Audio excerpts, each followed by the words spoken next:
We're not going to fall out, are we, Alan, or have you woken up? I'm not falling out with anybody, James. Good apart man. from the fact that I believe you're wrong.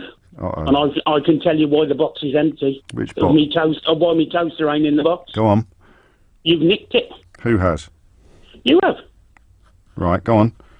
Well, it's the same analogy as I said to before, that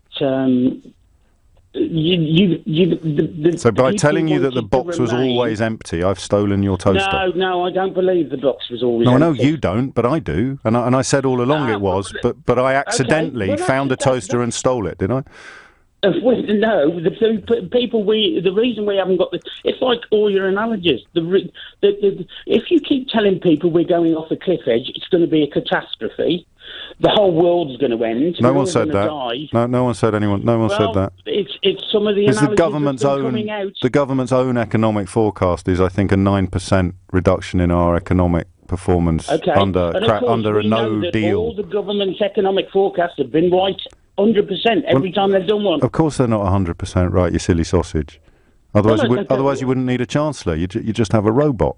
You take the best of. Sarcastic. Well, don't do sarcasm, Alan, because it sounded actually slightly more intelligent than your non-sarcastic contributions. All right, okay. So tell me about this toaster that got stolen. What did it look like? It was a beautiful toaster. So tell me about that deal. So this is a deal, is it? This is a deal that could have been done but hasn't been done. So describe it to me. Yes. Well, I think David Davis was right. We had all the cards when we voted to leave. It was people like Theresa May who overrun him, and all the people who wouldn't accept democracy.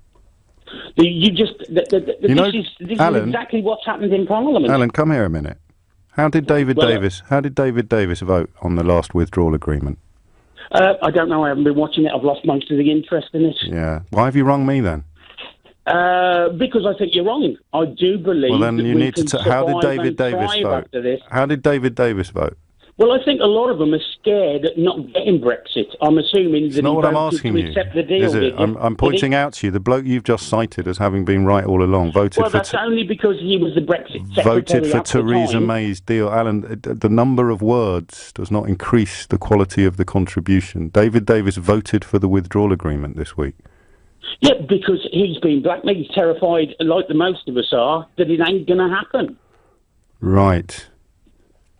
We're being blackmailed into accepting a deal that's rubbish. And the alternative is... But it is at least a toaster, Alan. It's not an empty box. You just said... No, well, I had a beautiful toaster. Yeah, so you keep saying that, but you can't tell me anything about it. Well, it was... How did it address the British border in Ireland, Alan? Well, that's the sticking point, actually. Oh, wow. Because even I, who did months and months of research on whether to vote in or out, even I that thought I had all the boxes ticked, even I missed the Good Friday Agreement, and it was the only one I missed. Right. See, the thing is about my analogy that you very kindly reinflated today, the whole point of my analogy is that the minute the Good Friday Agreement met the red lines, the non-existence of the toaster became inarguable, Alan. Yeah, but my point is... Don't keep saying my point is and then not making a point, Alan. Well, I'm just let me speak and I'll make the point. I have let you speak. The point is that at the beginning of these negotiations 2.5 years ago, if we'd have followed the plan that we should have followed... Go on, what's that? This would have been done and dusted. What's the plan we should have followed? They should have created a Brexit committee... No, the plan, not the personnel. Well, that was the plan. Go on. Cameron should have created a Brexit committee, let them do the negotiations. But Cameron was a liar. Cameron was Project Fear. Why would anyone have trusted him after the country had called him a liar? Because, they obviously didn't, did they? Didn't what? You're speaking about people like yourself who wanted to remain. No, I'm talking about people like you that wanted David Cameron to be in charge of leaving after the country had told him that his description... I didn't want David Cameron. So who was going to put that committee together then, Alan? Well, whoever... David Cameron. But you just said he wasn't in charge. He was the Prime Minister at the time, wasn't he? Yes. We're speculating what should have been done. No, we're just examining your theory on how things could have gone better, and at the moment, David Cameron should have stayed in charge. That's all I've got. So what would have happened next? Well, to form a Brexit committee. Yes. of people who believed in what we were doing. But David Cameron didn't. Party, But David Cameron didn't believe in it. I'm aware of that. David Davis did. Exactly. And he was put in charge. And all the negotiations Boris that David Johnson Davis did, and he was Foreign Secretary. Yes. Overruled him. That's why he resigned. She didn't overrule him. He turned up on the very first day, said this will be the row of the summer, and rolled over after 27 minutes, mate.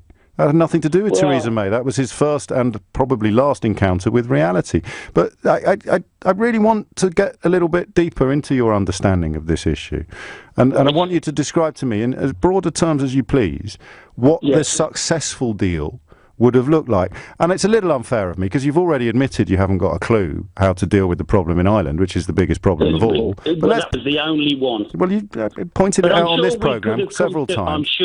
I'm sure we could have come to an agreement that Northern Ireland, Southern Ireland and the EU would have accepted. Yeah. But that sounds really silly now, because all of the evidence is that we couldn't. So now I say to you, what would that agreement be? And you say, let me speak. The point I'm making is David Cameron, or you say something else utterly irrelevant to the question that I'm asking. Tell me now what that deal in Ireland is that could have been achieved, because I'm telling you, as somebody who has been across the Good Friday Agreement since before the referendum, there is no earthly way that you could have two separate customs areas without having infrastructure on the border. Now, you think it could have been achieved, and now you're going to tell us how. Right. Well, not being a customs expert, but having three friends... Mate, you don't have to be a customs expert. You just have to speak English. Now, tell me how that could have been solved, in your own words. Well, I have three mates who I play golf with at the local course who are, between them, in excess of 100 years' experience. Okay, well, tell me their solution then. What's their solution? Their solution was they could do it electronically. Right. Have a great weekend, Alan.